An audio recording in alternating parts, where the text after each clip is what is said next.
कृष्ण गो हरे मुरारी ये नाथ नारायण वासुदेवा श्रीमन नारायण नारायण नारायण भजमन नारायण नारायण नारायण। गोविंद मेरो है गोपाल मेरो है श्री बाके बिहारी नंदलाल मेरो है। हरे रामा राम राम हरे हरे हरे कृष्ण कृष्ण कृष्ण हरे हरे।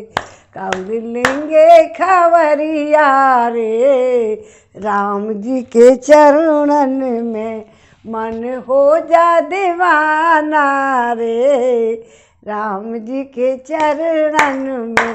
हरे राम राम राम हरे हरे। आज हम 44वां सर्ग पढ़ेंगे, कल 43 तक पढ़े। आज ब्रह्मा जी का भागीरथ की प्रशंसा करते हुए उन्हें गंगा पितरों को तर्पण की आज्ञा देना और राजा का वह सब करके अपने नगर को जाना, गंगा अवतरण के उपाख्यान की महिमा।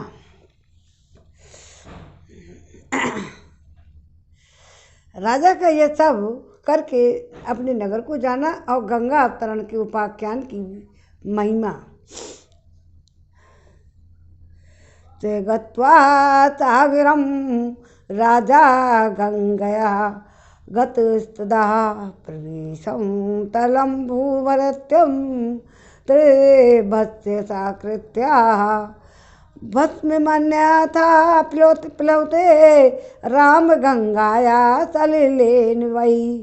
सर्वलोक प्रभु ब्रह्मा राजा निमिद मुख प्रवृत। श्री राम इस प्रकार गंगा जी के साथ लिए राजा भागीरथ ने समुद्र तक जाकर रसातल में जहाँ उनके पूर्वज भस्म हुए थे प्रवेश किया।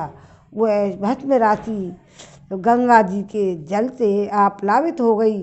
तब संपूर्ण लोकों के स्वामी भगवान ब्रह्मा ने वहाँ पधार कर राजा से इस प्रकार कहा। तारिता नरसा दूर दिवं याता सुदेवते वस्ति पुत्र सहस्त्राणी सगरस्य महात्मन। हे नरश्रेष्ठ महात्मा, राजा सगर के 60,000 पुत्रों का तुमने उद्धार कर दिया। अब वे देवताओं के भांति स्वर्गलोक में जा पहुँचे। भूपाल, इस संसार में जब तक सागर का जल मौजूद रहेगा तब तक सागर के सभी पुत्र देवताओं की भांति स्वर्गलोक में प्रतिष्ठित रहेंगे। ये गंगा तुम्हारी भी ज्येष्ठ पुत्री होकर रहेगी और तुम्हारे नाम पर रखे हुए भागीरथ नाम से इस जगत में विख्यात होगी। त्रिपथगा, दिव्या, भागीरथी, इन तीनों नामों से आपको प्रसिद्धि होगी। गंगा की प्रसिद्धि होगी। त्रिपथगा, दिव्या, भागीरथी, इन तीनों नामों से गंगा की प्रसिद्धि होगी। ये आकाश, पृथ्वी और पाताल तीनों पथों को पवित्र करती हुई गमन करती है और इसलिए इसे त्रिपथगा मानी गई है। हे नरेश्वर महाराज, अब तुम गंगा जी के जल से यहाँ अपने सभी पितामहों का तर्पण करो और इस प्रकार अपनी तथा अपने पूर्वजों द्वारा की हुई प्रतिज्ञा को पूर्ण कर लो। हे राजन, तुम्हारे पूर्वज धर्मात्माओं में श्रेष्ठ महायशस्वी राजा सगर भी गंगा को यहाँ लाना चाहते थे, किंतु उनका यह मनोरथ नहीं पूर्ण हुआ। बस इसी प्रकार लोक में अप्रितम प्रभावशाली उत्तम गुण विशिष्ट महेशी तुल्य तेजस्वी मेरे सामान तपस्वी एवं क्षत्रिय धर्मपरायण राज ऋषि अंशुमान ने भी गंगा को यहाँ लाने की इच्छा की थी, परंतु वे इस पृथ्वी पर उन्हें लाने की प्रतिज्ञा पूरी न कर सके। निष्पाप महाभाग, तुम्हारे अत्यंत तेजस्वी पिता दिलीप भी गंगा को यहाँ लाने की इच्छा करके भी इस कर्म में सफल ना हो सके। पुरुष प्रवर, तुमने गंगा की भूतल पर लाने की वह प्रतिज्ञा पूर्ण कर ली। इससे संसार में तुम्हें परम उत्तम महान यश की प्राप्ति हुई है। शत्रु दमन, तुमने जो गंगा जी को पृथ्वी पर उतारने का कार्य पूरा किया है, इससे उस महान ब्रह्मलोक पर अधिकार प्राप्त कर लिया है जो धर्म का आश्रय है। श्री नरश्रेष्ठ पुरुष प्रवर, गंगा जी का जल सदा ही स्नान के योग्य है और तुम स्वयं भी इसमें स्नान करो और पवित्र होकर पुण्य का फल प्राप्त करो। हे नरेश्वर, तुम अपने सभी पितामहों का तर्पण करो, तुम्हारा कल्याण हो। अब मैं अपने लोक को जाऊंगा, तुम भी अपनी राजधानी को लौट जाओ। ऐसा कहकर सर्वलोक पितामह महायशस्वी देवेश्वर ब्रह्मा जी जैसे आए थे वैसे ही देवलोक को लौट गए।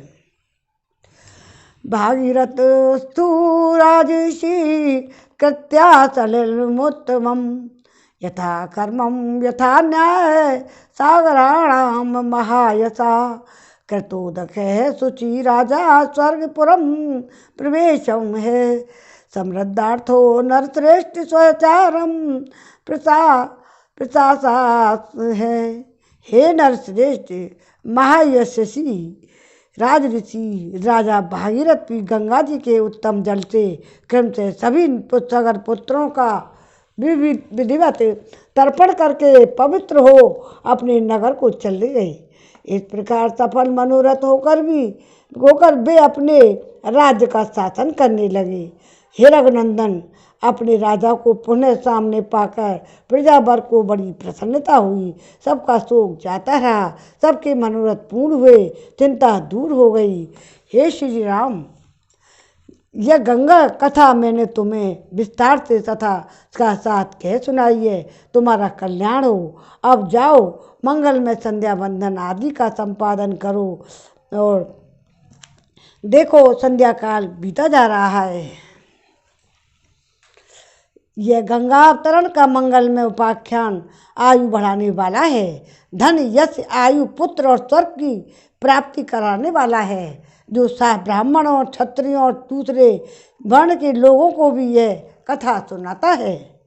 यह कोई कथा सुनाता है उसके ऊपर देवता और पितर प्रसन्न होते हैं।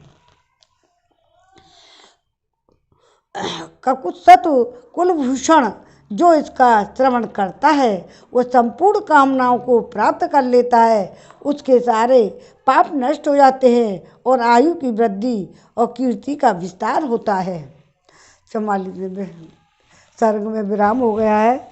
श्रीमन नारायण नारायण नारायण, अरे भज मन नारायण नारायण नारायण, श्रीमन नारायण नारायण नारायण।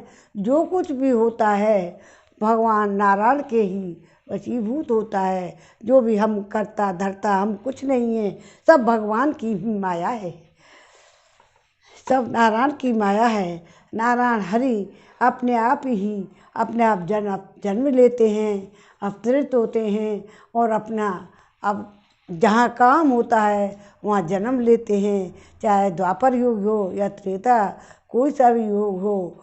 और भगवान अपने कार्य पूरा करके अपने धाम को चले जाते हैं। आते हैं, कोई भी आओ प्राणी आता है और चला जाता है अपना कार्य पूर्ण कर, सब कर्मों के अनुसार ही होता है। अब 45वां सर्ग। देवता और दैत्य द्वारा क्षीर समुद्र मंथन, भगवान रुद्र द्वारा हालाहल विष का पान करना और भगवान विष्णु के सहयोग से मद्राचल का पाताल से उद्धार और उसके द्वारा मंथन, धन्वंतरी, अप्सरा, वारुणी, उच्चही, श्रभा, कौस्तिक और अमृत की उत्पत्ति, देवासुर संग्राम में दैत्यों का संहार। विश्वामित्र जी की बातें सुनकर लक्ष्मण सहित श्री रामचंद्र जी को बड़ा ही विस्मय हुआ। वे मुनि से इस प्रकार बोले, हे ब्राह्मण, आपने गंगा जी के स्वर्ग से उतरने और समुद्र को भरने की यह बड़ी ही उत्तम और अत्यंत ही अद्भुत कथा सुनाई है। काम क्रोध आदि शत्रुओं को संताप देने वाले महेश से आपकी कही हुई इस संपूर्ण कथा पर पूर्ण रूप से विचार करते हुए हम दोनों भाइयों की यह रात्रि एक क्षण के समान ही बीत गई है। हे विश्वामित्र जी, लक्ष्मण जी के साथ इस शुभ कथा पर विचार करते हुए मेरी और सारी रात बीती है।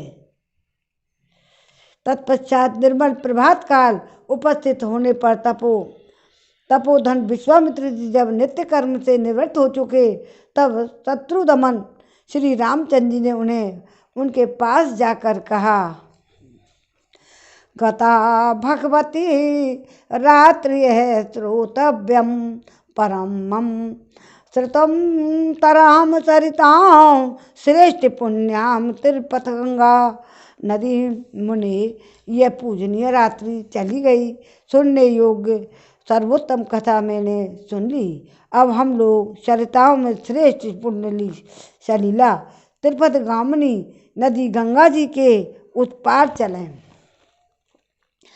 सदा पुण्य कर्म में तत्पर रहने वाले ऋषियों की यह नाव उपस्थिति है, इस पर सुखद आसन बिछा है।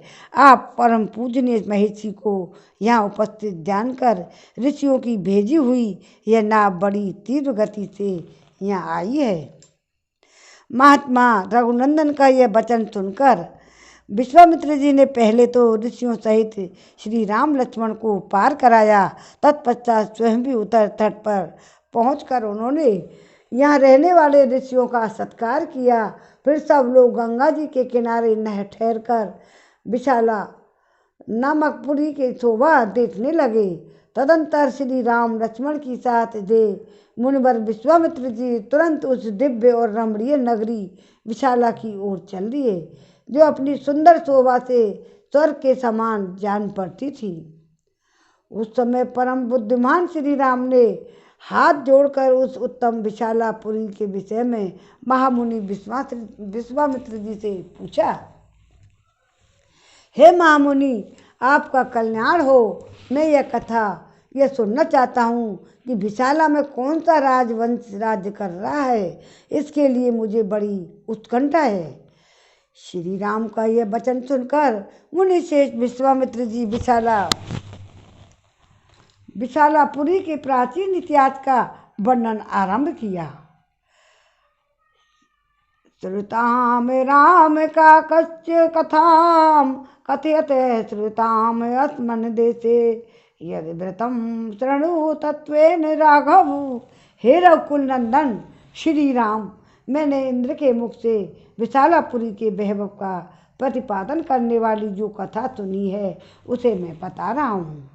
सुनो, इस देश में जो वृत्तांत घटित हुआ है, उसे यथार्थ रूप से श्रवण करो। हे श्री राम, पहले सत्ययुग में दिति के पुत्र दैत्य बड़े बलवान थे और अदिति परम धर्मात्मा पुत्र महामाग देवता भी बड़े शक्तिशाली थे। पुरुष सिंह उन महात्मना दैत्यों और देवताओं के मन में यह विचार हुआ कि हम कैसे अजर अमर और निरोग हों।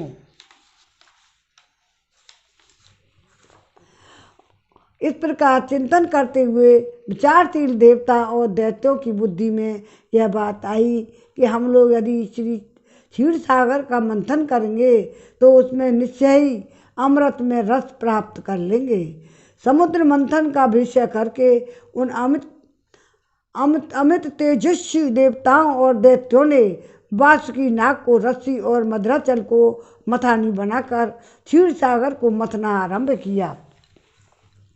तदंतर 1000 वर्ष बीतने पर रस्सी बने हुए सर्प ने बहुसंख्यक मुख अत्यंत विष उगलते हुए या मदराचल की विशलाओं को अपने दांतों से डसने लगे। अतः उस समय वहाँ अग्नि के समान दाहक हलाहल नामक महाभयंकर विष ऊपर को उठा और उसने देवता और असुर मनुष्यों सहित संपूर्ण जगत को दग्ध करना आरंभ किया।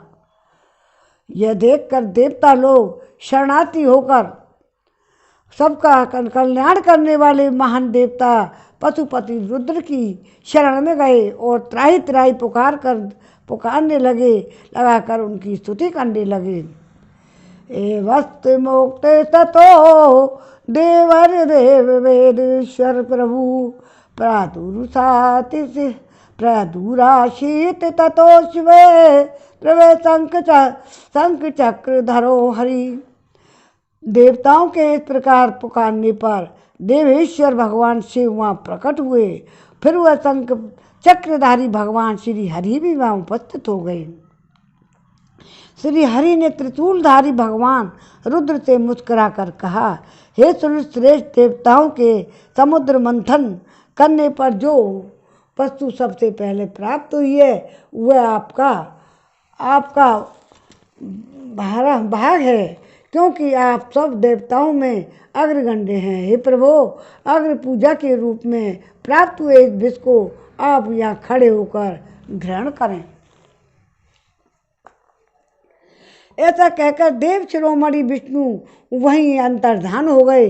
देवताओं का भय देखकर भगवान विष्णु की पूर्वोक्त बात सुनकर देवेश्वर भगवान रुद्र ने उस घोर हलाहल को विष को अमृत के समान मानकर अपने कंठ में धारण कर लिया और देवताओं को विदा करके वे अपने स्थान को चले गए।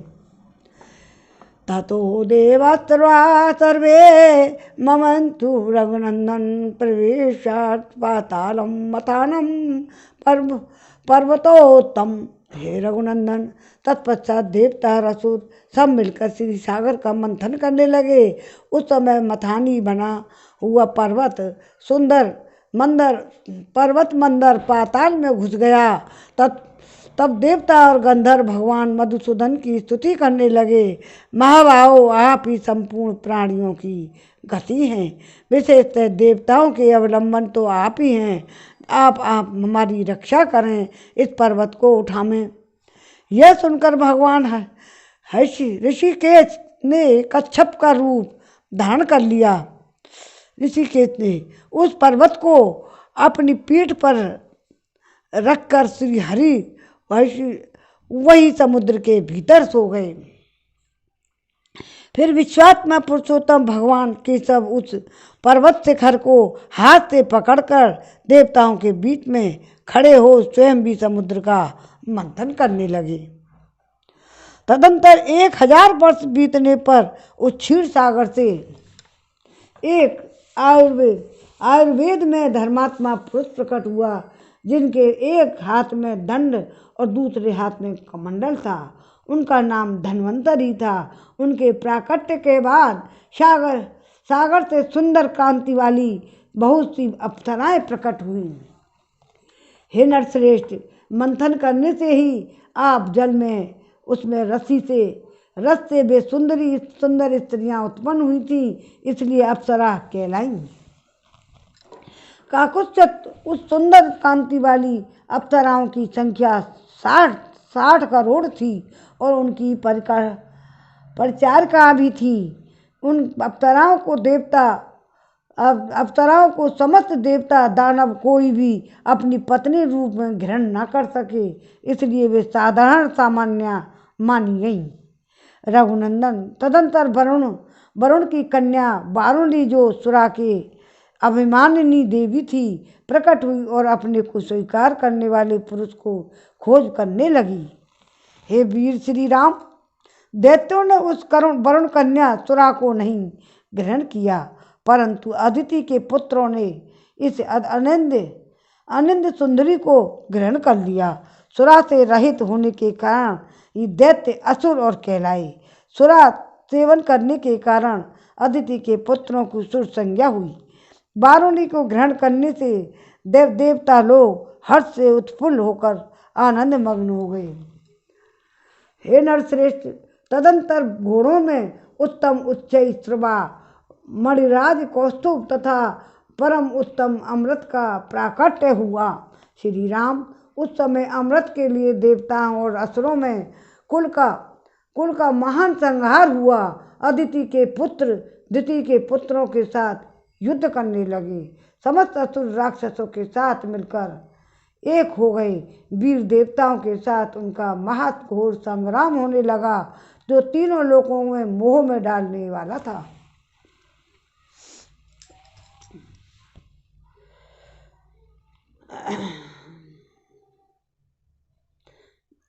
तीनों लोगों मोह में डालने वाला था। जब देवता और असुरों का यह सारा समूह क्षीण हो चला, तब महाबली भगवान विष्णु ने मोहिनी माया का आश्रय लेकर तुरंत ही अमृत का अपहरण कर लिया। जो दैत्य बलपूर्वक अमृत छीन कर लाने के लिए अविनाशी पुरुषोत्तम भगवान विष्णु के सामने गए, उन्हें प्रभावशाली भगवान विष्णु ने उस समय युद्ध में पीस डाला। देवताओं और दैत्यों के उस घोर महायुद्ध में अदिति के वीर पुत्रों ने दिति के पुत्रों का विशेष संहार कर दिया। दैत्यों का वध करने के पश्चात त्रिलोकी का राज पाकर देवराज इंद्र बड़े प्रसन्न हुए। ऋषियों तथा चारणों सहित समस्त लोगों पर शासन करने लगे। 45वें स्तर में विराम हो जाता है। इस प्रकार वाल्मीकि निर्मित आदि रामायण आदि काव्य के बालकांड में 45वां सर्ग पूरा हुआ।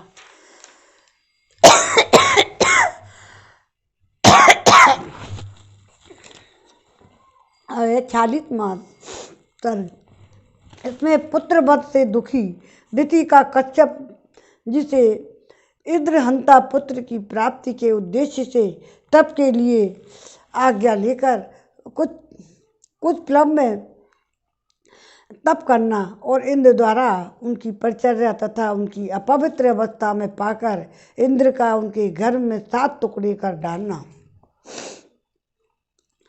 श्रीमन नारायण नारायण नारायण बजमन नारायण नारायण नारायण, वही होता है जो भगवान को मंजूर होता है। जो नारायण जो करते हैं वही करते हैं। अपने उन पुत्रों के मारे जाने पर अदिति को बड़ा दुख हुआ। दिति को राक्षस मारे गए।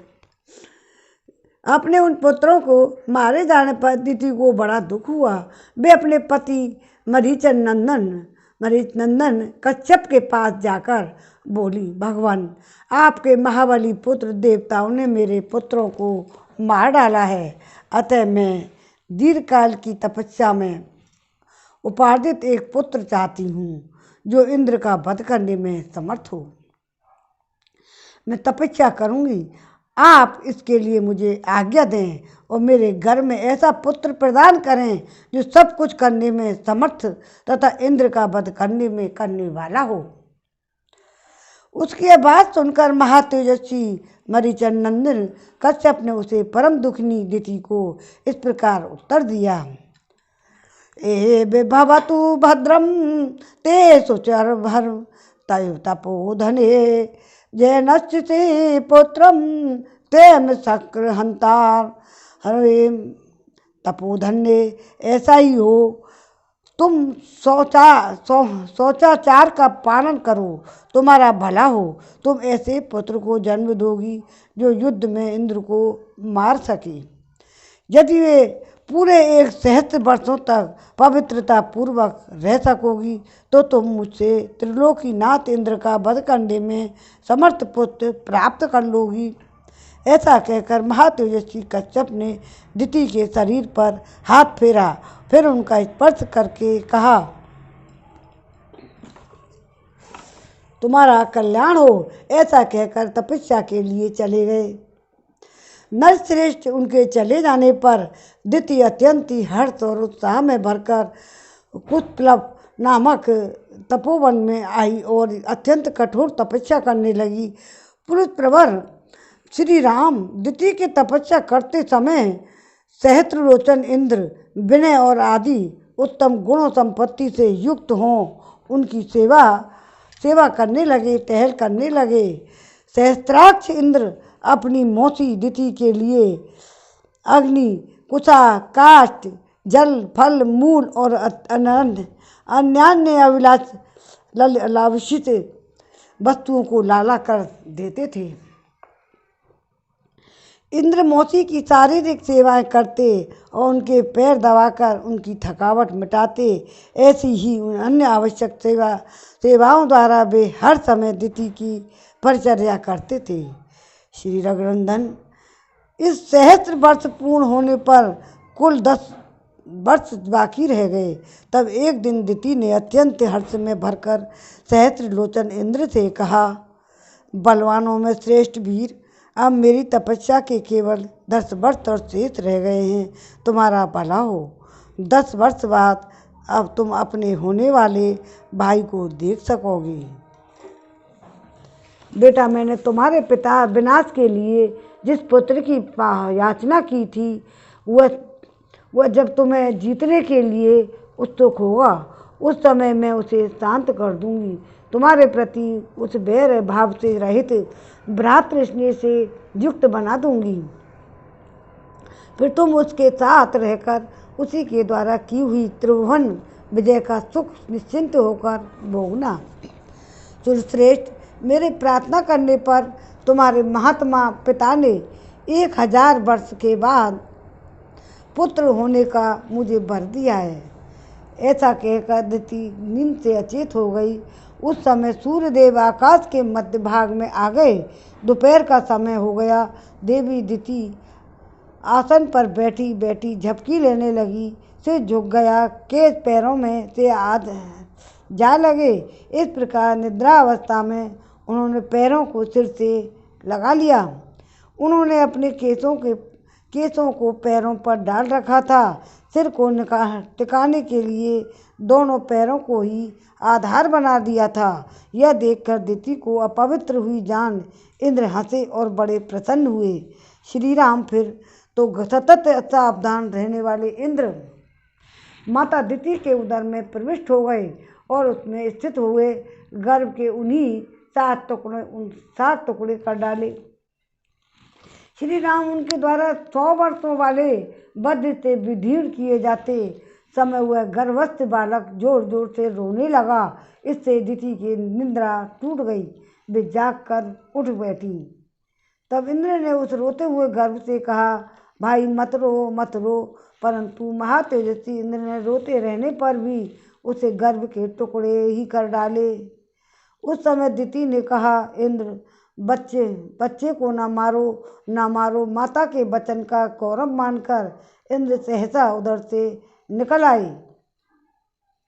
फिर वज्र सहित इंद्र ने हाथ जोड़कर दिति से कहा, हे देवी, तुम्हारे सिर के बाल पैर से लगे थे। इस प्रकार तुम अपवित्र अवस्था में सोई थी। यही छिद्र पाकर मैंने इन इंद्रहंता बालक के 7 टुकड़े कर डाले। इसलिए माँ, तुम मेरे इस अपराध को क्षमा करो।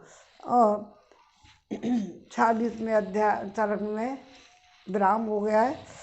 श्रीमन नारायण नारायण नारायण, भजमन नारायण नारायण नारायण, हरे रामा रामा रामा हरे हरे, हरे कृष्णा कृष्णा कृष्णा हरे हरे, कौदलिंगे खबरिया रे, राम जी के चरणन में मन हो जा दीवाना रे, राम जी के चरणन में, हरे रामा रामा रामा हरे हरे। 47वां सर्ग। इसमें दिति का अपने पुत्रों को मरुदगण बनाकर देवलोक में रखने के लिए इंद्र से अनुरोध। इंद्र द्वारा उसकी स्वीकृति दिति के तपोवन में ही इक्ष्वाकु पुत्र विशाल द्वारा विशाला नगरी का निर्माण तथा वहीं के तत्कालीन राजा सुमित द्वारा विश्वामित्र मुनि का सत्कार करना। इंद्र द्वारा अपने गर्भ के 7 टुकड़े कर दिए और करने जाने पर देवी दिति को बड़ा दुख हुआ। फिर दुर्दर्श वीर सहस्त्राक्ष इंद्र से अन्यकन पूर्वक बोली,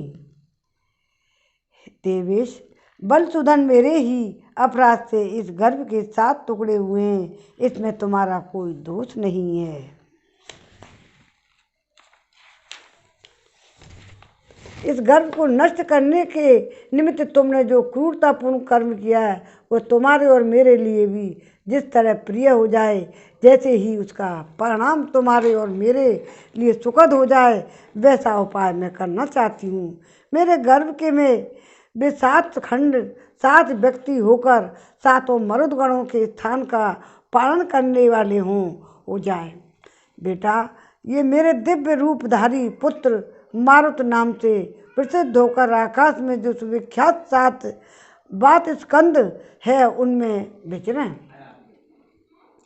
ऊपर जो 7 मरुत बनाए गए हैं वे 7 के 7 गण हैं। इस प्रकार 49 मरुत गण समझने चाहिए। इनमें से जो प्रथम गण है वह है ब्रह्मलोक में विचरे, दूसरा इंद्रलोक में विचरण करे, तीसरा महायशस्वी मरुदगण दिव्य वायु के नाम से विख्यात हो वो अंतरिक्ष में बहाय करे।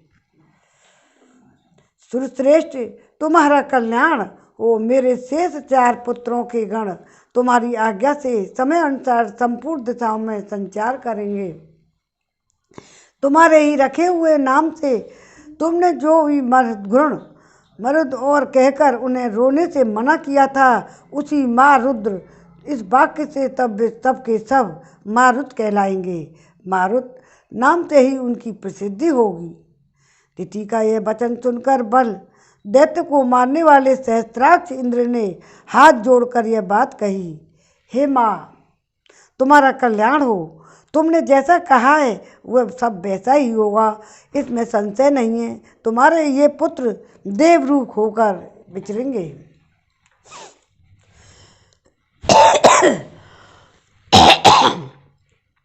तो निश्चय ही श्री राम उस तपोवन में ऐसा निश्चय करके वे दोनों माता पुत्र द्युति और इंद्र कृत्य हो गए और स्वर्गलोक को चले गए, ऐसा हमने सुन रखा है। काकुत्स्थु यही वह देश है जहाँ पूर्व काल में रहकर देवराज इंद्र ने तपस्विनी दिति को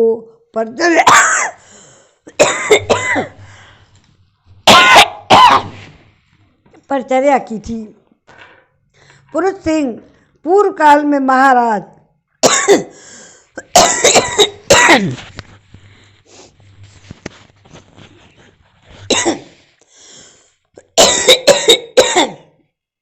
इक्ष्वाकु के एक परम धर्मात्मा पुत्र थे।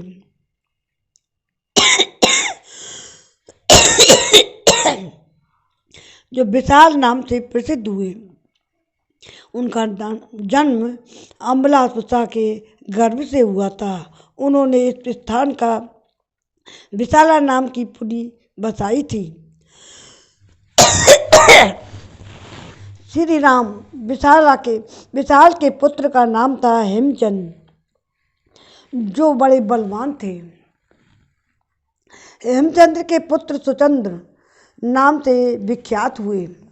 श्री राम सुचंद्र के पुत्र धूर्माश और धूर्माश के पुत्र संजय हुए। संजय के प्रतापी पुत्र श्रीमान सहदेव और सहदेव के परम धर्मात्मा पुत्र का नाम था कुशाक्ष। कुशाक्ष के महातेजस्वी पुत्र प्रतापी सोमदत्त हुए।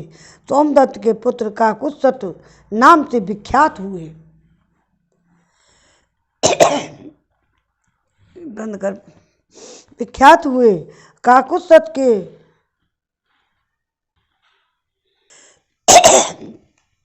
काकुत्स्थ के महातेजस्वी पुत्र सुमिति नाम से प्रसिद्ध हुए, जो परम कांतिमान एवं दुर्जय वीर हैं।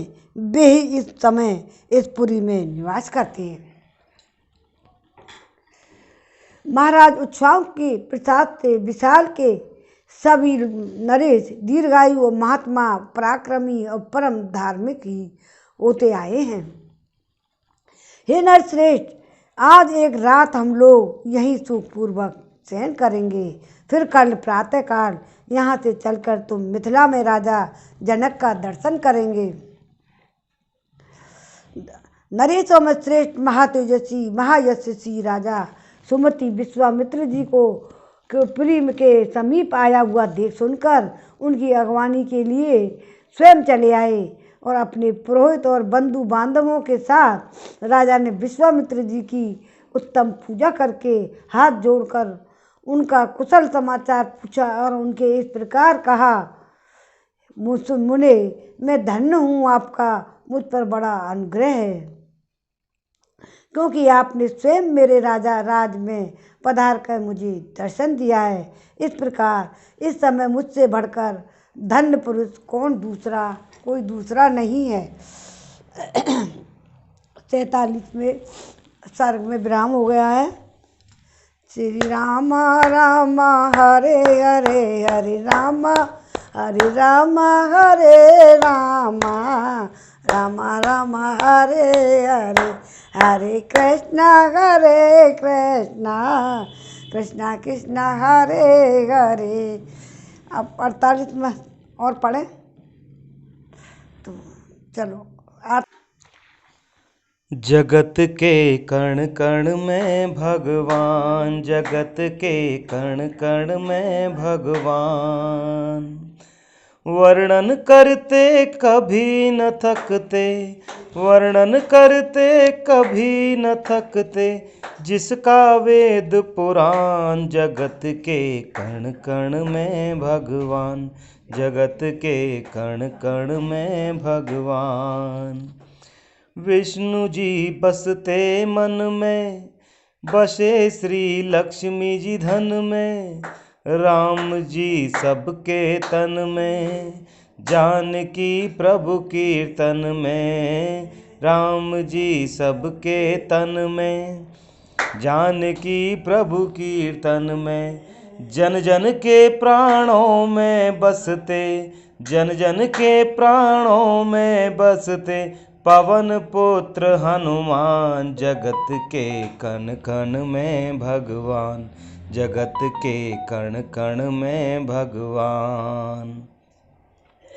कृष्ण बंसी की धुन में, राधिका नाचे उनमें, हिमालय पर शिव बसते, पार्वती गंग जमन में। हिमालय पर शिव बसते, पार्वती गंग जमुन में।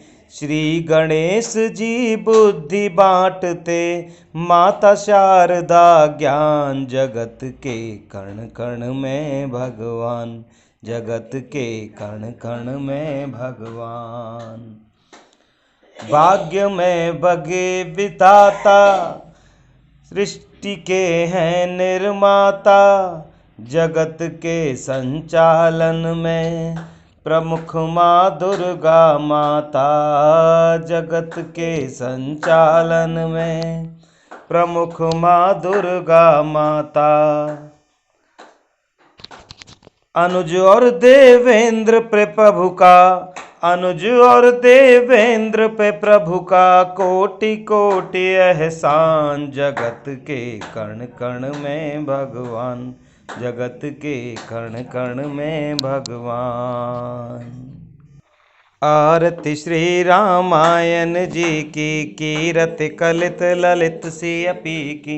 आरती श्री रामायण जी की, कीरति कलित ललित सियपी की। गावत ब्रह्मादिक मुनि नारद, वाल्मीकि विज्ञानी विशारद।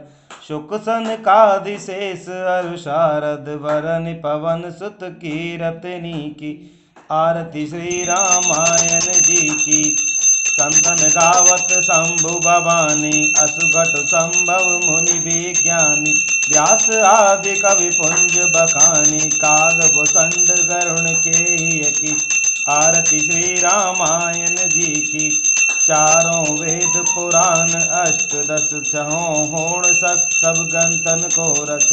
तन मन धन संतन को सर्वस, सारा अंश समत सब ही की।